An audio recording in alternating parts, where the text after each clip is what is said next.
Last Thursday, we celebrated a memorial, the Carmelite Martyrs of Compiègne. Compiègne is a cloister in northern France. And during the French Revolution, they were ordered to disband. And they did. They came to Paris, but they formed a community in Paris. And they were found out still living religious life. So they were arrested and ordered executed. And executions back then were like big social events with people selling food and jugglers and all sorts of things. People loved executions. And in come the martyrs, these nuns. And the crowd got silent. What's going on? Are we executing nuns now? And it just was dramatic. They started to sing the Salve Regina, and as each one was guillotined, there was one less voice until finally the Mother Superior was guillotined and she was killed mid-line. The crowd went home in silence. And that was the end of the reign of terror after the French Revolution. People said, have we come to this? What are we doing? We're killing nuns now? And they just thought the whole thing out.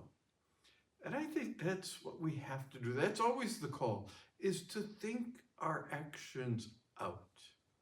And is this really what we want to be doing? To give a deep thought, deep prayer. In today's gospel, we have Martha and Mary. Traditionally, they've been seen as Martha is the active one. She's the one doing ministry. She's serving Jesus food. And Mary is the contemplative one. She's sitting at his feet. And Martha's a little upset. And so Jesus says, no, Mary's chosen the better part. And oftentimes that's traditionally said the contemplative life is superior to the active life. But Teresa of Avila says no, that actually it's both. Both have to be operative because we do so much on autopilot or so much without thought. We have to bring our actions into contemplation and contemplation then into action. It's this dynamic going back and forth. And so she looks at this story of Martha and Mary and says, to give our Lord perfect hospitality, Martha and Mary must combine.